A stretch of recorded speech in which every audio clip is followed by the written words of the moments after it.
Bom dia a todos e a todas. Vamos dar início ao nosso segundo dia de atividades. É muito bom tê-los aqui novamente. Bom dia também a quem nos assiste pelo canal do YouTube. E vamos lá, que hoje tem bastante coisa interessante. Ontem foi um dia muito bom, bastante impactante, as falas, né? E tenho certeza que hoje nós vamos repetir o dia de ontem. Tem painéis aqui muito interessantes. Bom, vamos lá. Começando, o nosso painel de agora são as subnotificações no trabalho formal e informal. E eu chamo como coordenador de mesa o professor Ricardo Cordeiro, que possui graduação em Medicina pela Universidade de São Paulo, mestrado em Medicina em Saúde Coletiva pela Unicamp, doutorado em Saúde Coletiva pela Universidade Estadual de Campinas, Unicamp, pós-doutorado em Epidemiologia Ocupacional na Universidade da Califórnia, livre docência em Epidemiologia na Universidade Estadual Paulista e é professor titular de Epidemiologia na Unicamp desde 2010. Professor Ricardo, uma honra tê-lo aqui. Fique à vontade. Alô, todo mundo está me ouvindo? Bom dia a todos. Para mim é uma honra poder participar desse evento e ter a missão de coordenar essa mesa. Tá? Eu acredito que, a essa altura do evento, ninguém mais tem a menor dúvida de que existe uma correlação entre transtornos mentais, particularmente suicídio e trabalho, né? E um aspecto fundamental para a gente propor e executar ações para mitigar esse agravo é a questão da informação. Nós temos problemas de informação de todas as naturezas e que se agrava nessa questão porque, já independentemente da questão do trabalho, o suicídio ele já é subnotificado socialmente, né? A gente tem estudos em diversos continentes mostrando uma ordem de subnotificação de cerca de 15% de suicídios de todas as naturezas, né? Então, isso se agrava aqui no nosso contexto, porque, além dessa subnotificação, a gente encontra isso, inclusive aqui em Campinas, nós temos documentada uma subnotificação de cerca de 11%, 12% dos suicídios que aparecem como outras causas de mortes, né? Elas são escondidas em alguns aspectos. Além dessa questão, a gente também tem uma dificuldade social de caracterizar esses transtornos e o suicídio como relacionados ao trabalho, né? Vocês todos sabem que socialmente é mais fácil caracterizar um acidente de trabalho quando ele acontece, uma queda de andame, por exemplo, um acidente com máquina, do que o próprio suicídio, né? Então, eu acho assim fundamental a gente cuidar das informações e tenho certeza que esse é o foco aí deste painel, né? Eu vou chamar, então, os participantes, né? A professora Tânia Araújo. A professora Tânia, ela é psicóloga, ela é doutora em saúde pública e epidemiologia e é professora titular do Departamento de Saúde da Universidade Estadual de Feira de Santana, na Bahia. Eu tenho a honra de estar com ela aqui. E vou chamar remotamente o professor João Silvestre da Silva Júnior, que eu tenho a impressão que todos estão vendo ali. O professor João é médico do trabalho e doutor em saúde pública, com linha de pesquisa em saúde do trabalhador, e ele é perito médico federal do Ministério do Trabalho e da Previdência e professor pesquisador da Faculdade de Medicina da Universidade de São Paulo.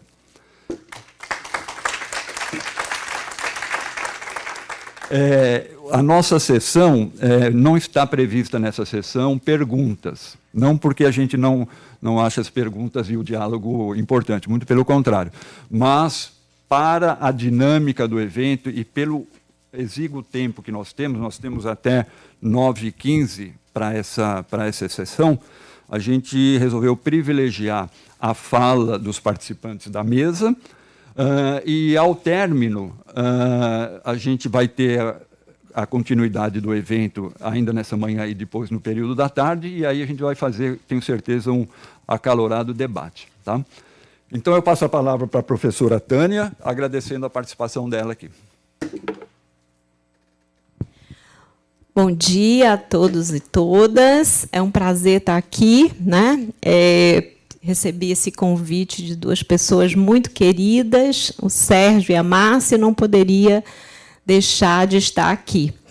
Mas eles me fizeram assim uma encomenda que fez com que a gente precisasse correr atrás, porque a gente tinha a análise desses dados até 2016 e a gente, então, atualizou para 2021 e também fizemos um levantamento novo, que é do Sistema de Informação de Mortalidade também, sobre suicídio.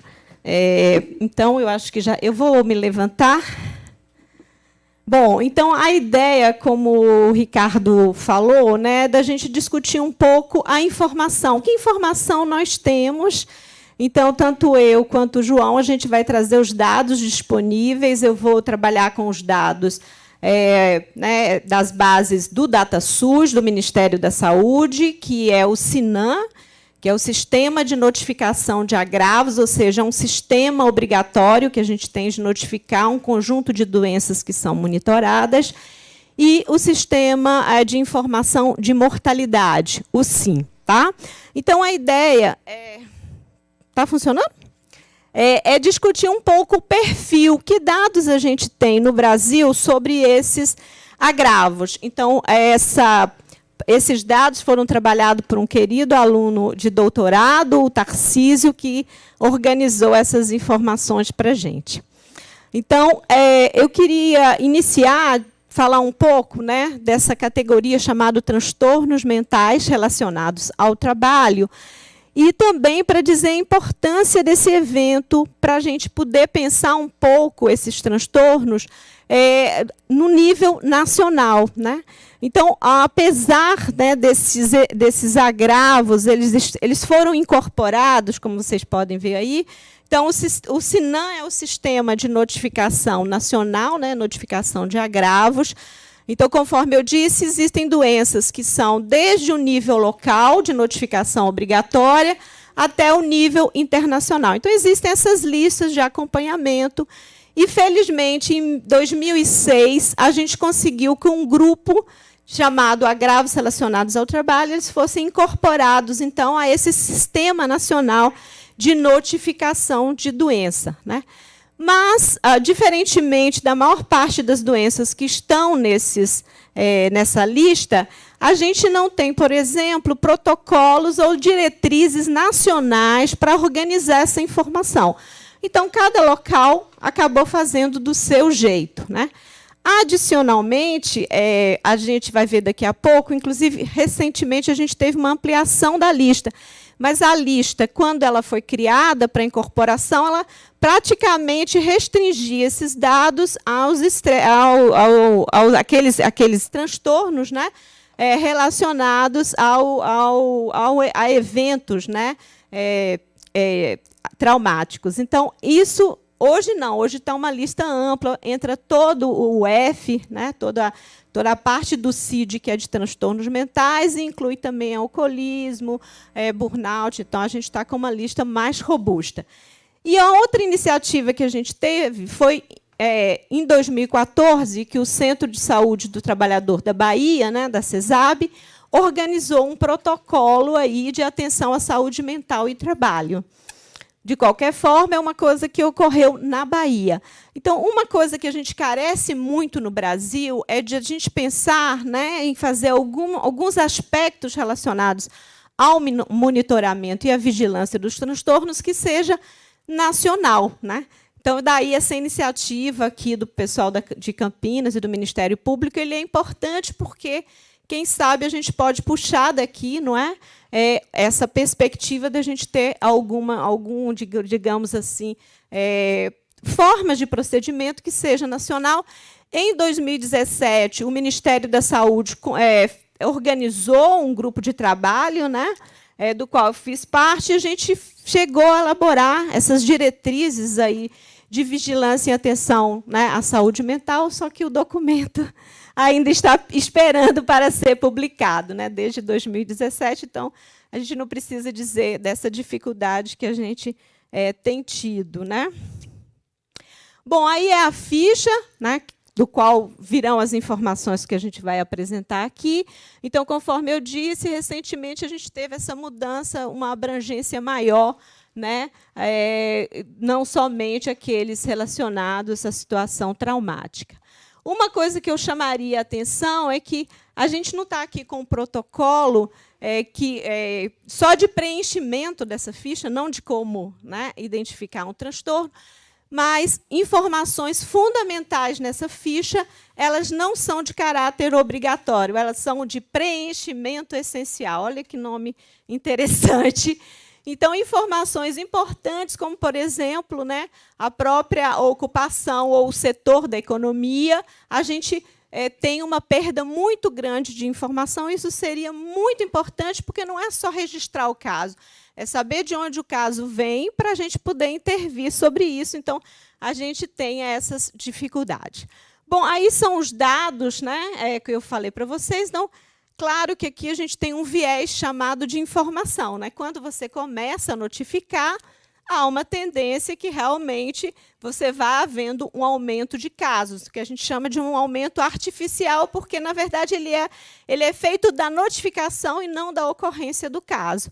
Mas, como vocês veem, desde que começou, a gente tem aí, né, um aumento sustentado. Então, embora tenha a questão da notificação, os dados claramente apontam que há um aumento, né?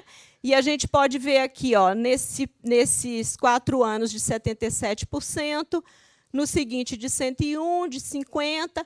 É claro que também a gente vai vendo aí uma certa dificuldade, né? Uma certa oscilação, que a gente sabe que também aqui, por exemplo, tem a ver, obviamente, com a organização da rede, com o processo de desestruturação que a Renasce tem vivido nos últimos tempos, né? Então, isso aí tem um impacto. Aqui, quando a gente... Ali é um dado bruto de quantos casos ocorreram, e aqui a gente tem, considerando a população. Então, aqui, por exemplo, é uma taxa, o número de casos sobre a população. Então, o que a gente pode ver também é que todas as regiões do Brasil a gente tem um aumento no número, né, de casos de transtornos mentais relacionados ao trabalho, com destaque aqui, né, para o Nordeste, porque o Nordeste, todas as regiões fizeram esforços muito grandes de conformar a rede da notificação também.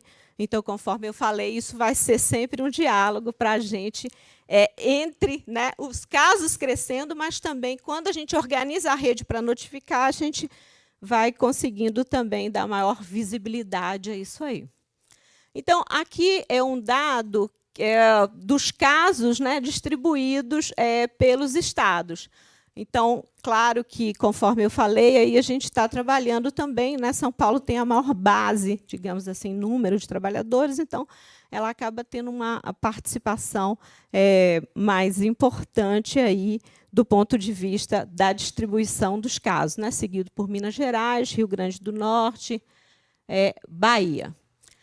Bom, como a gente já discutiu ontem, né, e a gente vai ver aqui também nos nossos dados, então isso aqui são dados, né, do Ministério da Saúde, que estão lá no DataSUS, a gente vê que os transtornos mentais, eles fundamentalmente um evento que atingem as mulheres, né, diferentemente do suicídio, que a gente vai ver daqui a pouco. Então, a distribuição que a gente tem nessa informação já vai também nos dar uma ideia de que, de fato, quando a gente fala em trabalho informal, ele é invisível nas estatísticas oficiais, ou seja, mesmo quando a gente pega, né, porque o João vai trazer os dados da Previdência, os dados da Previdência eles são apenas de cobertura, né, de quem tem carteira assinada. O SINAM ele é para ser um sistema universal, ou seja, ele é um sistema para notificar todos os casos que aconteçam no território brasileiro. Mas o que a gente vê quando a gente vê os dados, que são os empregados de carteira assinada, né, a própria conformação aqui, segundo raça, cor da pele, ou a escolaridade, de que se trata realmente, né, de uma parcela uma parcela da população trabalhadora, que são realmente aquelas pessoas que estão já dentro do sistema de Seguridade Social, né? E a gente também vai ver, comparativamente, o João vai trazer os dados, da diferença. Então, a gente fez um estudo de 2006 a 2012 e vimos que, para cada um caso do SINAM, que seria essa base universal, a gente tem 38 casos notificados na Previdência, né? Então, a notificação desse sistema ela é realmente uma questão que está aí na sua origem, né? Aí são os municípios que mais notificaram, né, com maior proporção de casos, desses casos notificados, destacando aí, né, a cidade de São Paulo, Natal, Juiz de Fora, Recife e Campinas. Aqui ela aparece na 30ª posição, né? Então, entre os estados, depois de São Paulo, a gente tem São Bernardo do Campo como a cidade que mais notifica, né? Aí são as atividades, quais são com base, né, nos dados de CNAE, mas a gente chama a atenção aí, que dos dados que estão aí no SINAM, 62% eles são de informações sem a CNAE. Então, são notificações que a gente não sabe realmente de onde está vindo o caso, né? Mas, entre aqueles que a gente conseguiu identificar, a gente tem as atividades financeiras, as atividades profissionais, científicas e técnicas e os serviços de saúde, como aqueles que a gente encontra o maior percentual de casos, né?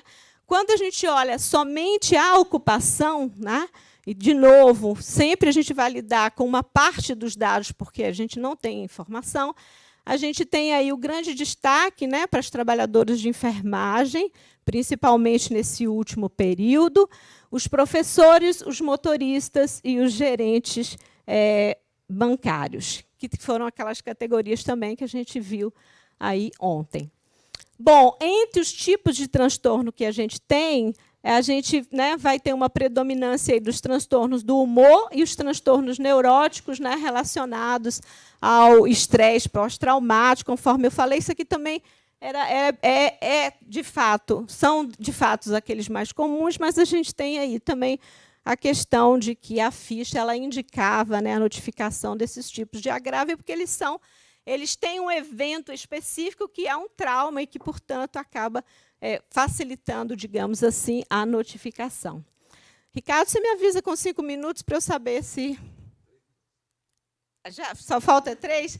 Então, olha, aqui são as notificações que seriam, né, a gente vendo aí que elas estão ainda centradas no Sereste, então não houve ainda uma disseminação.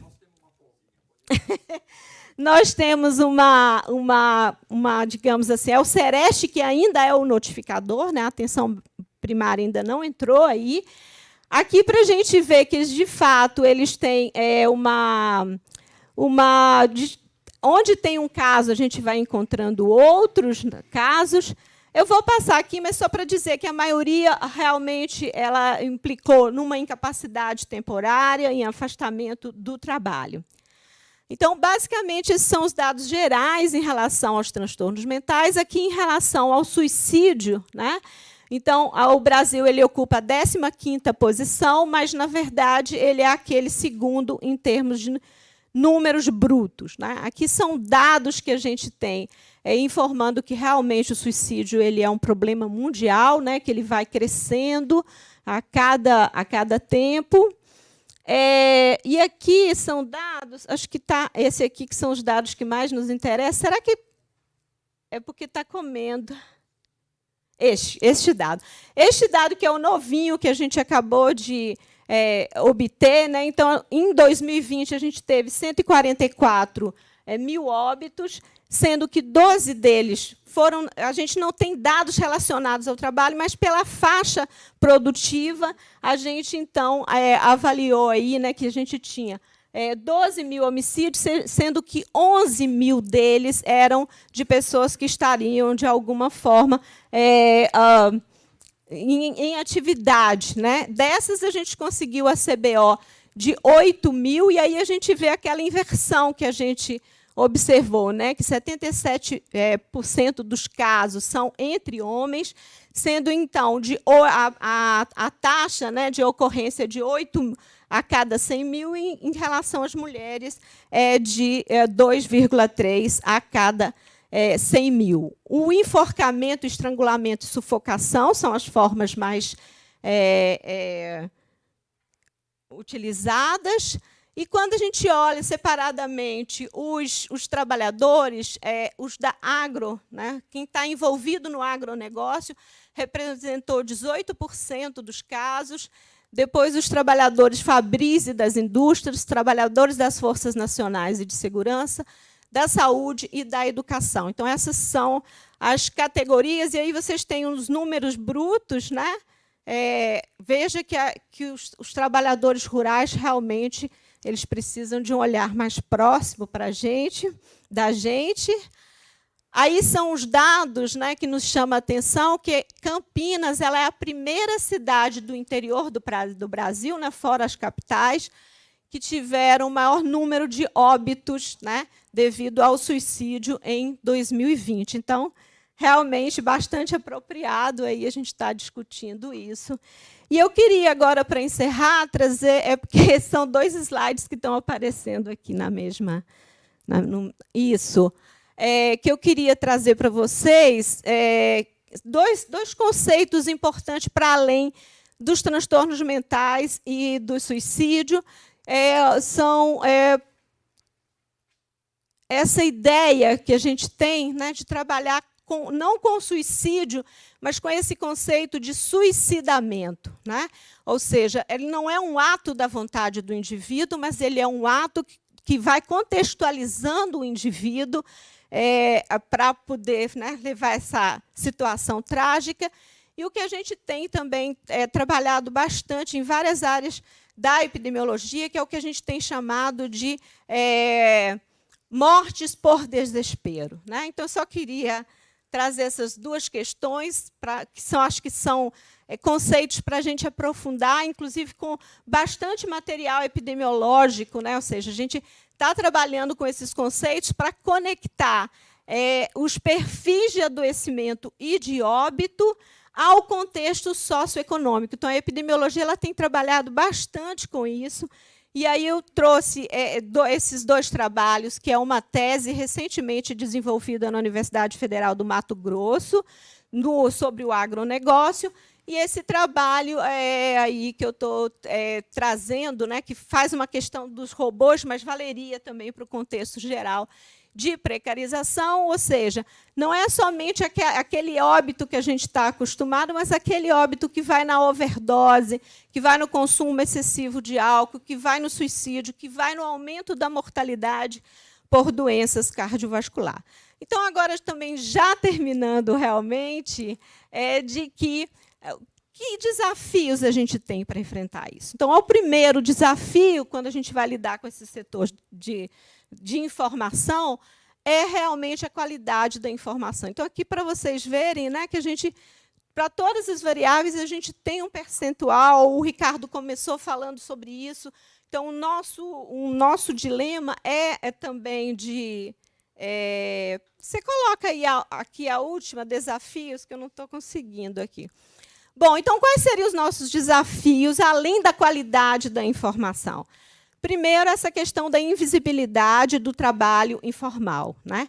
Ele não está só fora da proteção do trabalho, ele está fora do acesso aos serviços de saúde de uma forma geral, mesmo com o Sistema Único de Saúde, né? A questão também da gente ampliar as entidades notificadoras, porque isso ainda está muito dentro da RENASH, são os Serestes que têm notificado, então a gente precisa expandir isso para a atenção primária. A outra questão também, e aí que esse início de trabalho que está nascendo aqui tem muito a ver, que é a gente criar umas bases conceituais de como identificar os transtornos mentais relacionados ao trabalho, né? A gente ter uma base, digamos assim, que seja pactuada entre nós para que, em seguida, a rede seja intensivamente treinada para que a gente possa realmente fazer um sistema, né, de como identificar e associar isso a um sistema de vigilância em saúde do trabalhador. Nós não queremos só notificar o caso, a gente quer notificar o caso, saber de onde o caso vem e realmente intervir sobre esse caso. A questão do financiamento em pesquisa ela é fundamental. A gente, hoje, no Brasil, a gente tem assim, poucos grupos fazendo esforços heróicos para poder manter, não é, algum conhecimento sobre isso. Então, o financiamento da pesquisa para, né, saúde e trabalho ela tem que ser realmente garantida. A gente tem bases nacionais de várias pesquisas, né, pesquisas que são feitas, né, de acompanhamento. Eu acho que é a hora da gente enfrentar isso no Brasil. Eu espero que esse movimento aqui dê força a isso. A gente precisa fazer monitoramento dos agravos, das causas e também das intervenções, né? E, para isso, a gente precisa de recursos. O Ministério Público do Trabalho realmente dê uma olhada na questão do financiamento para nos ajudar. E, por fim, eu acho que a questão do fomento das políticas públicas. Porque, naqueles estudos lá da morte por desespero, se observa que 3 aspectos são fundamentais para a gente intervir aí, né? A proteção do trabalho, ou seja, programas que vão proteger o trabalhador, né?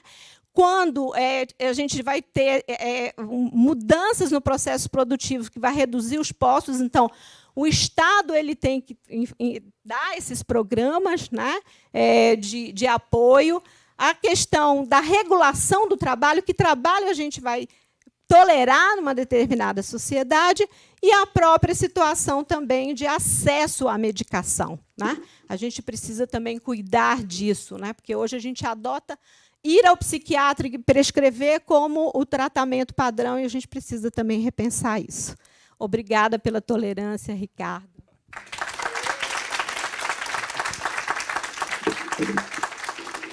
Seria um crime cortar a sua palavra. Eu quero agradecer a professora Tânia Araújo pela brilhante apresentação. Eu tenho certeza que está todo mundo com milhares de questionamentos, questões, perguntas, ideias para colocar no debate. Mas, infelizmente, a gente vai pular essa parte, vai adiar para a próxima sessão. E eu vou passar a palavra para o professor João Silvestre da Silva Júnior fazer a apresentação dele. Professor.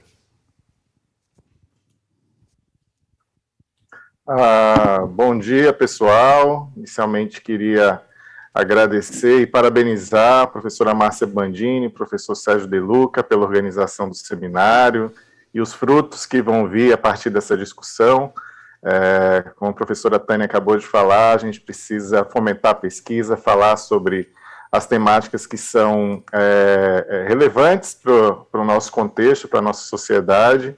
Eu sou suspeito para falar sobre esse tema, a relação entre saúde mental e trabalho, o objeto do meu mestrado, do meu doutorado, então me sinto bem confortável e sempre feliz de ouvir a professora Tânia falar. Queria saudar o professor Ricardo, que coordena a sessão, e, como já foi apresentado, sou João Silvestre e vou trazer os dados da Previdência Social para ilustrar esse nosso painel da subnotificação dos transtornos mentais e suicídio relacionados ao trabalho no Brasil. Eu montei uma agenda, eu espero que a gente consiga cumprir aí no nosso tempo, falar um pouquinho de Previdência Social, só para a gente estar na mesma página. Na sequência, eu trago alguns dados de acidentes de trabalho. Vou comentar com vocês como é que se dá a caracterização dos benefícios por incapacidade, quando a perícia diz que um adoecimento, um acidente, um trauma, por exemplo, tem a relação com o trabalho, e eu vou finalizar com os dados dos benefícios previdenciários, tá?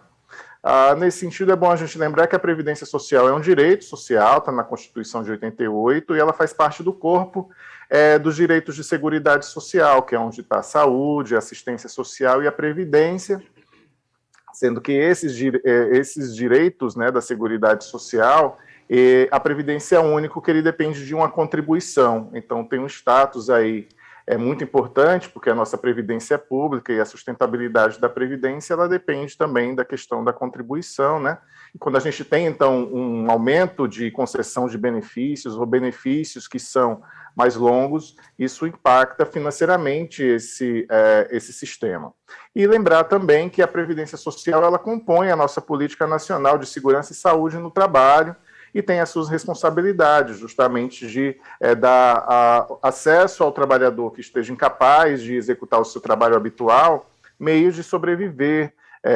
E nesse sistema, que é a parte da reparação ao dano, né, a Previdência ela tem responsabilidade de fazer vigilância epidemiológica para contribuir nas ações da política nacional, subsidiar, na verdade, as ações da política nacional, para que a gente possa proteger melhor os trabalhadores, né? Nesse sentido, então, o nosso sistema de previdência ele é baseado em regimes. A gente termina falando muito mais quando fala do mundo do trabalho, né, do regime geral de previdência social, que é esse vinculado à iniciativa privada. As pessoas automaticamente, quando são registradas em alguma empresa, então essas pessoas obrigatoriamente se tornam segurado do Instituto Nacional do Seguro Social, que é o INSS, e a gente tem, daqui a pouco eu vou mostrar alguns números para vocês, é o grande volume realmente de trabalhadores. Então o regime geral de previdência social vai abarcar a grande parte dos trabalhadores do país, inclusive porque mesmo aqueles que não estejam filiados formalmente, né, carteira assinada por um empregador, aqueles que são autônomos ou outras categorias, eles podem contribuir para o regime geral e aí ter acesso aos benefícios de previdência social que são oferecidos pelo INSS. A gente tem um público que se fala pouco, que é o público do regime próprio, que são os servidores públicos que prestam serviços a institutos, autarquias e fundações no nível municipal, estadual e na União. Então, também existe um gap de informação a respeito desses trabalhadores e que o SINAM, a gente espera que se desenvolva e inclua essas informações para que a gente possa cuidar também dos servidores públicos, né, entender o que está acontecendo nesse cenário. E, por fim, existe a previdência complementar, que é aquela onde você faz uma contribuição optativa, seja a previdência fechada ou aberta. Então, nesse sentido, falando do regime geral de previdência social, que é gerenciado pelo INSS, existem várias categorias de trabalhadores, por isso a professora Tânia falou que as informações que vêm da Previdência Social elas são limitadas, porque nem todos os contribuintes individuais, isso é, as pessoas que são autônomas, MEIs, as pessoas que não têm um vínculo formal, nem todas elas estão filiadas ao INSS. Então, os dados do INSS, basicamente, eles vão falar muito mais daqueles que são empregados, né? Até mesmo doméstico, a gente sabe que existe um subemprego nesse setor do trabalho doméstico. Eu optei por trazer para vocês dados de 3 anos, para a gente minimizar um pouco de viés ano a ano, dados de 17, 18 e 19. 2020, a gente sabe, com a pandemia, teve um impacto importante em termos de dados, porque a perícia ficou sem fazer a avaliação de benefícios, isso impacta diretamente nos números previdenciários. Então, a média de contribuintes, pessoas que contribuíram ao INSS nesse período, foi 67,7 milhões de trabalhadores brasileiros. Então, a gente tem mais da metade, né, da nossa população economicamente ativa contribuindo para o INSS, sendo que desses 67,7 milhões, 52 milhões são as pessoas de carteira assinada, são os empregados, que realmente é o grande volume de pessoas que fazem parte desse volume de contribuintes, né? Os domésticos, só para vocês terem uma ideia, quase 2 milhões de contribuições. Então, quando a gente fala dos números do INSS, a gente está falando muito sobre o panorama das pessoas que são empregadas. Inclusive, no cenário dos acidentes de trabalho, são esses contribuintes, os empregados domésticos e os avulsos, que é um número ínfimo comparando com esses outros, que compõem o cenário de acidentes de trabalho, porque são só para esses 3 tipos de segurados que é possível fazer a notificação do acidente de trabalho. Então, esse acidente de trabalho na Previdência Social compõe um acidente típico, que é aquele que ocorre no horário de trabalho ou a serviço da empresa, no local de trabalho. ou mesmo fora do local de trabalho, mas executando tarefas de trabalho. Inclui aí os acidentes de trajeto ou de percurso, aquele entre a casa do trabalhador e o local de trabalho, e entre o local de trabalho e a casa, então acidentes de trajeto. E a gente tem as doenças relacionadas ao trabalho, que elas se dividem na lei previdenciária como doenças profissionais, que são aquelas peculiares a determinadas atividades, e aquelas que são chamadas doenças do trabalho, que são decorrentes de condições especiais na qual o trabalho é feito. Então, quando a gente fala de acidentes de trabalho no INSS, está compondo todas essas notificações, tá? E essas notificações elas vão ocorrer por meio da comunicação de acidentes de trabalho, a famosa CAT, que é uma notificação previdenciária, ela está na Lei 8.213, então por isso que cabe à Previdência Social fazer essas estimativas e divulgação dos números.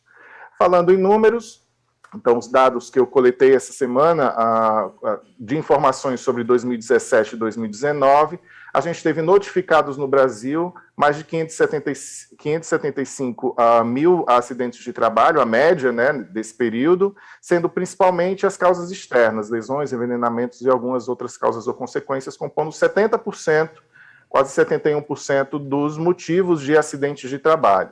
Em segundo lugar, a gente tem as doenças osteomusculares, com 11,7%, e em terceiro lugar, os transtornos mentais e comportamentais, mas vocês podem ver que é uma diferença grande aí entre essas três principais causas, né?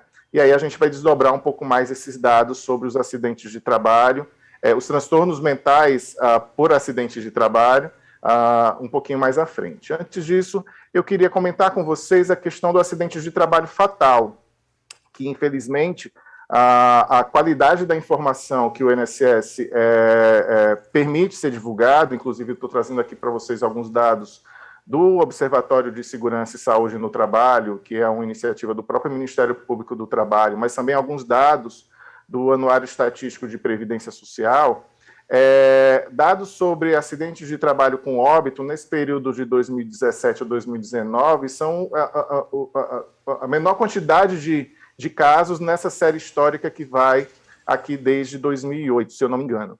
E nem no observatório, nem nos dados da Previdência, a gente consegue desdobrar o motivo desses acidentes de trabalho fatais. Então, a gente só tem, e eu vou mostrar para vocês, entre aqueles números que eu mostrei anteriormente de acidentes de trabalho, onde é possível estratificar por motivo, os acidentes de trabalho fatal, a gente não tem um acesso aberto a essas informações.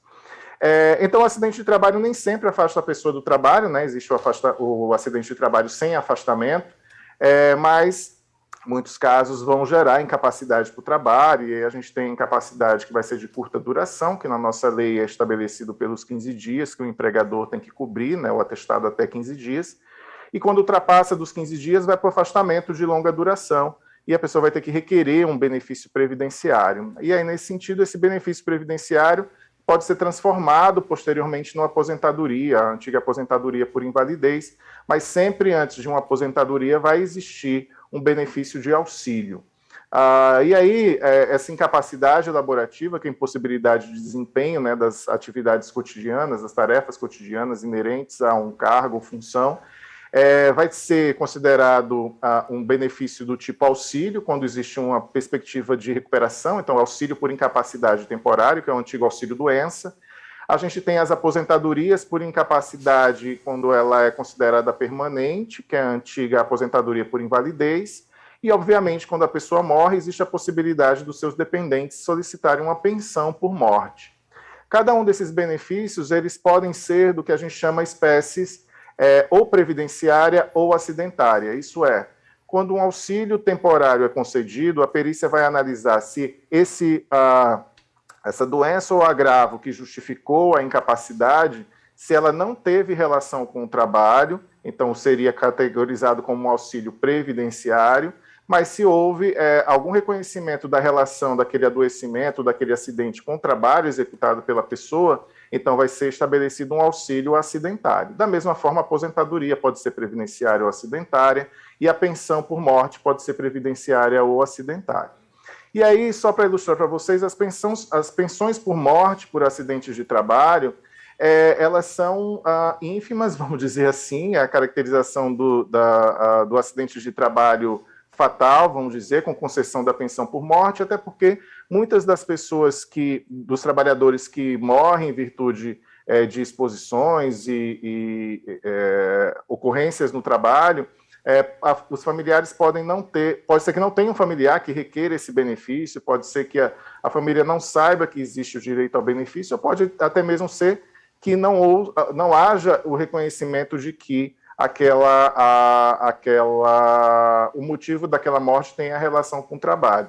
Então, vocês veem que ao longo do tempo a gente tem realmente uma queda nessa caracterização desse benefício da pensão por morte. E a gente também não tem as informações fornecidas pela Previdência sobre os motivos dessa pensão por morte, porque é um benefício que não envolve a avaliação da perícia médica.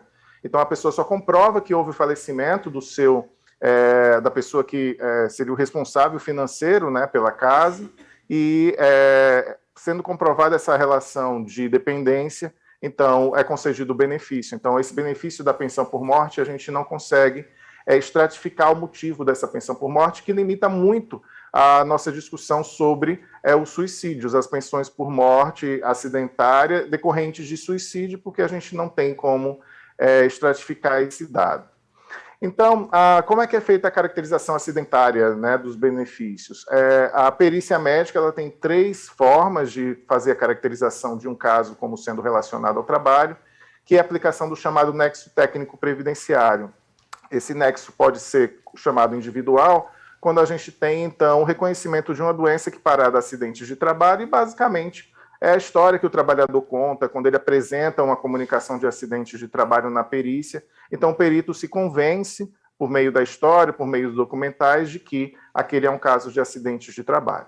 A outra possibilidade é baseado na lista A e lista B do decreto 3048, que indica doenças que tenham relação configurada pelo trabalho, e essas listas A e B, elas vêm da própria lista publicada pelo Ministério da Saúde em 1999. Então, a Previdência aproveitou essa lista, né, do Ministério da Saúde, que na lista A a gente tem os agentes ou fatores de risco para adoecimento e as doenças que podem ser relacionadas ao trabalho, e na lista B é um espelho, então se fala para cada doença quais são os agentes ou fatores de risco. Só para ilustrar para vocês, a gente tem, né, o manual do Ministério da Saúde, o famoso livrinho cinza de 2001, que traz para a gente detalhadamente essa relação das doenças com o trabalho.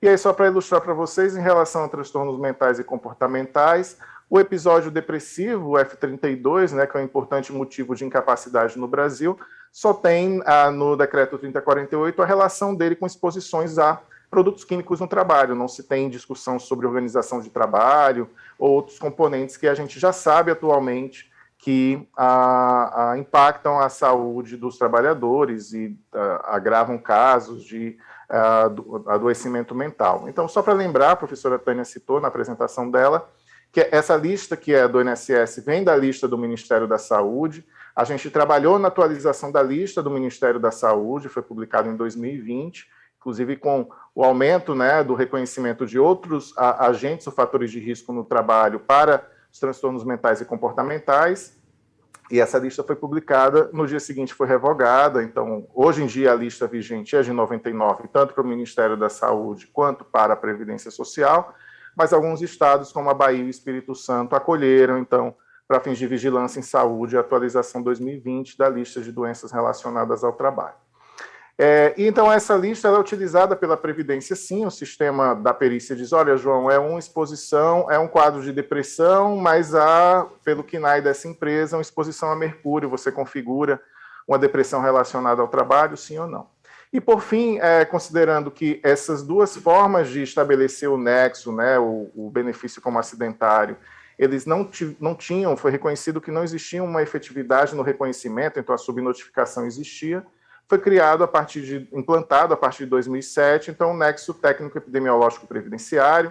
Esse nexo, então, é baseado na frequência de adoecimentos incapacitantes em determinadas atividades econômicas, e o sistema do INSS vai dizer, está descrito na lista C do decreto 3048, para determinados agrupamentos de doenças, como, por exemplo, essas doenças mentais, o tipo de empresa que tem um aumento de frequência de afastamentos por esses casos. Então, Para ilustrar aqui, deixa eu colocar dos transtornos de humor, que são aqueles mais relevantes. Então, transtornos de humor, onde a gente tem a depressão, a bipolaridade, trabalhar em serviços hospitalares, existe um nexo epidemiológico. Então, a perícia, o sistema vai dizer para o perito, olha, existe essa relação epidemiológica, perito, você nega essa relação, ou, por exemplo, nos transtornos de ansiedade, que estão nesse grupamento do F40 a F48, então são pessoas que trabalham, por exemplo, no transporte aéreo de passageiros. Você nega que essa pessoa que trabalha nessa atividade econômica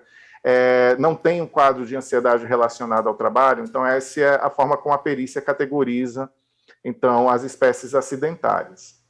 Então, voltando a falar dos acidentes de trabalho, nós temos, então, a possibilidade dessa notificação dos acidentes típicos de trajeto e das doenças de trabalho, e a partir de 2007 se abriu uma nova possibilidade, que é a caracterização do acidente de trabalho sem CAT registrada, porque seria o registro feito a partir do reconhecimento da perícia de que aquela doença que impede a pessoa de trabalhar tem a relação com o trabalho.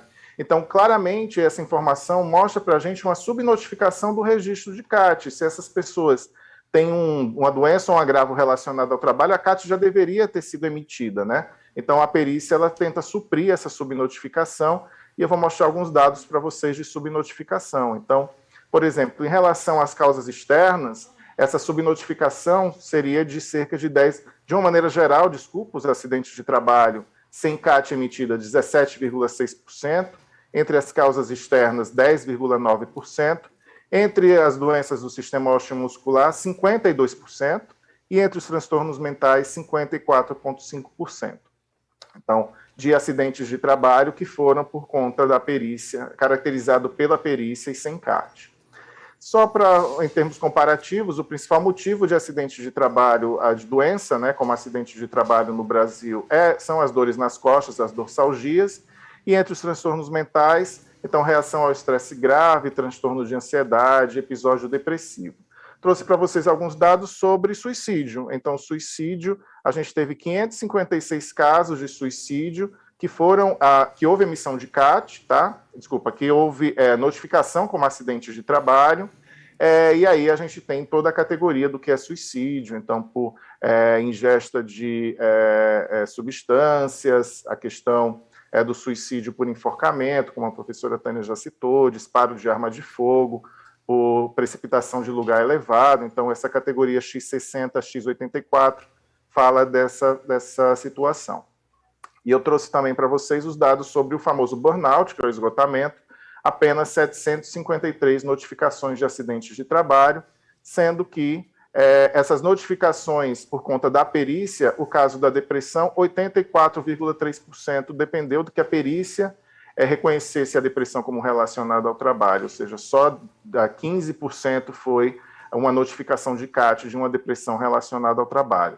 O suicídio, não, o suicídio realmente foi basicamente emissão de CAT, só 1% foi pela perícia, e o caso do burnout, que é uma doença, o próprio nome já diz, né, esgotamento profissional, só 42,8% dos casos foi a perícia que fez essa notificação. A gente já caminhando para o final, eu queria compartilhar com vocês uma publicação que a gente fez em 2014, que a gente estudou, então, as situações que o INSS indicava para a perícia que existia um nexo epidemiológico, e para vocês terem uma ideia, a perícia negava essa situação em 59%, sendo que os transtornos mentais, a negativa era de 55%, isso é, o sistema dizia que tinha relação com o trabalho e o perito negava. A principal justificativa para negar o reconhecimento da espécie acidentária era que o trabalhador dizia, não, minha doença não tem relação com o trabalho, não, meu acidente não tem relação com o trabalho. E pouquíssimos casos diziam respeito à avaliação realmente da exposição a riscos ocupacionais, só 3% das negativas, a justificativa é que não existia exposição, tá? Em relação à concessão de benefícios, então, também os transtornos mentais são a terceira principal causa, sendo que os transtornos mentais, só 5,2% dos benefícios por incapacidade são considerados como relacionados ao trabalho. Mesmo tendo toda essa estratégia aí de notificação pela perícia, estratificando um pouco esses números, então a gente tem aqui, entre os suicídios, 3,3% o reconhecimento da relação da doença com o trabalho, e no burnout, só 27% são reconhecidos como burnouts relacionados ao trabalho. Super estranho, né? E aí tem uma questão, só para a gente fechar, em relação ao suicídio, porque, obviamente, essas situações aqui de suicídio são dos casos que não tiveram êxito. Então, a pessoa ela tentou o suicídio, não evoluiu com morte, porque aí justificaria, na verdade, uma pensão por morte, e aí são as pessoas que foi reconhecido a tentativa de suicídio como motivo da incapacidade. A gente precisa lembrar que o suicídio está muito relacionado com os quadros depressivos, então algumas dessas tentativas de suicídio, na verdade, elas entram no sistema previdenciário como um episódio depressivo grave ou um transtorno depressivo recorrente grave. Então, para finalizar, só alguns pontos para ficar aí de mensagens para a gente pensar e discutir na sequência. Também vou falar, estou trazendo informações para vocês, mas existe uma dificuldade da gente acessar alguns dados importantes, e a qualidade dessa informação, tem muitos dados ignorados nesses bancos que a Previdência compartilha e divulga, falta a gente ter mais estratificação, como esses motivos de benefícios e as categorias profissionais, as atividades econômicas, então essas informações são difíceis da gente conseguir. Lembrar que a notificação de acidentes de trabalho ela tem que ser feita, a emissão da CAT, mesmo sem o afastamento, mas quando houver o afastamento, mesmo havendo a possibilidade da caracterização pela perícia, a CAT tem que ser emitida. Então, os acidentes de trabalho sem CAT emitidas mostram para a gente claramente a subnotificação, né, das ações de notificação prévia à ida na perícia, e ilustrar que a perícia também tem descaracterizado um percentual dos casos que o próprio sistema indica que tem relação com o trabalho, e a gente precisa rever o critério que está sendo usado pela perícia para descaracterizar os transtornos mentais relacionados ao trabalho. Então, queria agradecer a vocês a atenção, eu fico disponível para a gente desdobrar esse debate e desejo a todos um ótimo seminário.